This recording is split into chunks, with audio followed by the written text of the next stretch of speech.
Hoje é dia 7 de março de 2021, domingo, estamos na hora do almoço e no dia 11, no próximo dia 11, que é nessa semana agora, completaremos um ano de pandemia.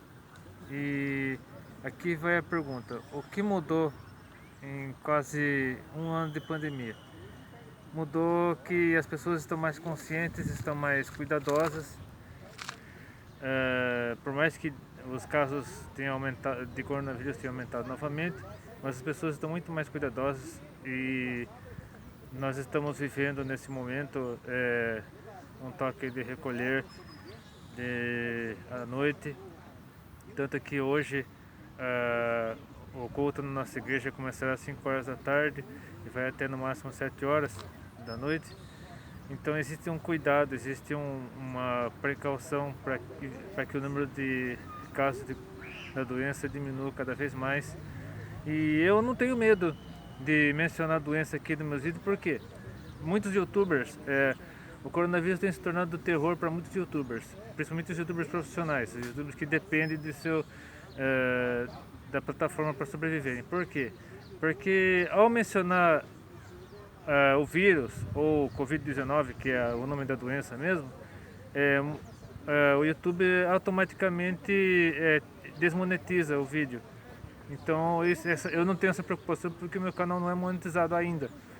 Então eu posso mencionar o nome da doença tranquilamente. Tanto que no ano passado, em 2020, eu gravei vários vídeos sobre o assunto, sem medo nenhum de mencionar o nome da doença, porque é preciso que as pessoas saibam o porquê dessa doença ter se espalhado pelo mundo, porque Deus permitiu que essa doença se espalhasse pelo mundo, e já faz quase um ano que ela está causando mortes. Até agora, pelo que eu vi nas estatísticas, mais de 2,5 milhões de pessoas morreram no mundo todo.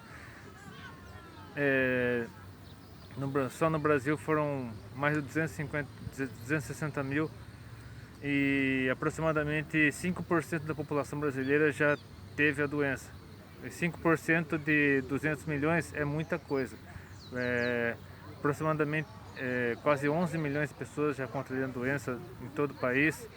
Isso proporcionalmente, por exemplo, se você tem 880 amigos no Facebook, pelo menos 44 já contraíram a doença, ou seja, proporcionalmente é um número muito grande. Então é preciso sim tomar muito cuidado, mas graças a Deus que várias vacinas surgiram ao longo desse ano, desde o ano passado, de 2020, em menos de um ano surgiram várias vacinas, pelo menos 5, e mais vacinas estão surgindo em 2021. Então, graças a Deus, o número de pessoas que já foram vacinadas no Brasil já é quase igual ao número de pessoas infectadas. Então, isso já é motivo de gratidão a Deus por tudo. Estamos caminhando para quase, acho que se contarmos o Brasil todo, praticamente 5% da população brasileira e já foi vacinada. Mas foi só os idosos até agora, mas justamente o grupo de risco, os profissionais de saúde, os idosos, e eu creio que logo os professores também serão vacinados. Então existe vacina suficiente para vacinar principalmente os grupos de maior risco. Então a tendência a partir de agora é o número de casos diminuir. A partir do momento que a vacina começar a ser aplicada em massa, como já está sendo, e a tendência é o número de casos da doença diminuir, o número de mortes diminuir também. Então o que nós podemos fazer é não ter medo, não espalhar fake news, não espalhar medo nas pessoas, evitar que notícias sensacionalistas de canais de televisão, de vídeos do WhatsApp, do próprio do Facebook, do próprio YouTube, enfim, evitar que notícias alarmantes aterrorizem a população, porque graças a Deus a vacina já existe, a vacina já está sendo aplicada, e se Deus quiser, e nós como cristãos também devemos crer no poder de Jesus, no poder curador de Jesus, de que Deus poderá levantar muitas pessoas da cama, do leito do hospital, restaurar muitos pulmões, restaurar muitas... como já ouvi testemunhos de pessoas que estavam à beira da morte, entubadas inclusive, que levantaram da cama e hoje estão dando testemunho de cura. Eu creio no poder de Deus para isso também. E é claro que nós devemos tomar cuidado, continuar usando esse negócio aqui, usar álcool em gel, continuar nos prevenindo e continuar nos protegendo para que finalmente, pelo poder de Deus, possamos derrotar o vírus, porque não é possível que um vírus permaneça matando tanta gente durante tanto tempo sem que ele possa ser detido por meio da vacina, seja por meio da vacina, seja por meio do poder de Deus. E então quero só deixar dois textos bíblicos para servir de encorajamento, para servir de para que você possa saber que Deus continua no controle de tudo. Deus não perdeu o controle sobre a humanidade, Deus não perdeu o controle sobre a história. Ele está permitindo tudo isso para que você se volte para Ele, para que nós possamos nos prevenir sim, mas que também possamos nos revestir de proteção e possamos nos voltar para Ele. Existe um texto bíblico que eu praticamente sei de cor, mas eu pretendo mencionar aqui. Eu estou com a Biblinha dos Gideões, que tem só o Novo Testamento, são os Provérbios, mas eu quero mencionar aqui um texto que eu praticamente já decorei, que é 2 Coríntios 7, 14. Se meu povo, que se chama pelo meu nome, se humilhar e orar, e buscar a minha face e repreender seus pecados, eu os instituirei, ouvirei o seu clamor, sarei a sua terra. Então eu leia lá 2 Coríntios 7, 14, que eu sei quase praticamente de cor o texto.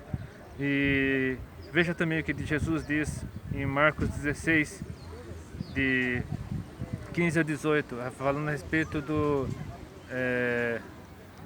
dos apóstolos, primeiro dos apóstolos e depois dos demais que viriam após eles. Que o Evangelho de Cristo tem o poder para curar enfermidades também.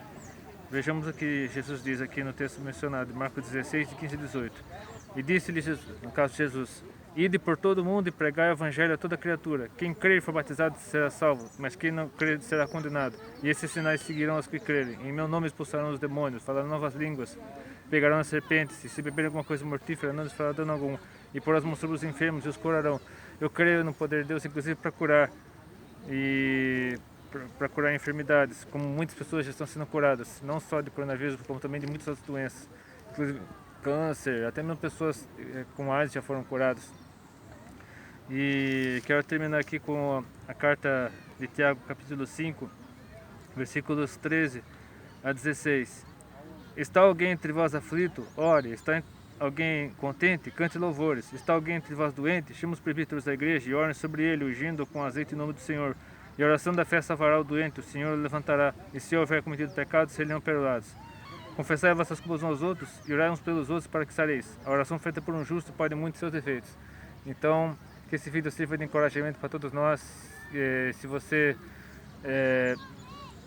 conhece alguém que contraiu a doença, que está numa cama de hospital, que está em casa, se resguardando, se convalescendo, e aguardando pelo menos 2 semanas para poder voltar à sua rotina, voltar à sua vida normal, manda esse vídeo para essa pessoa, para que ela tenha certeza de que Deus continua no controle de tudo. Deus não virou as costas para a humanidade, como muitos andam dizendo, mas Deus está usando essa situação toda para nos encorajar, para que nós temos certeza de que Ele continua no comando da história e que devemos nos voltar cada vez mais para Ele, com a certeza de que Ele nos dará a vitória, inclusive sobre as enfermidades. Se você gostou desse vídeo, curta, compartilhe seus favoritos, inscreva-se no meu canal, que Deus abençoe e até depende, se quiser.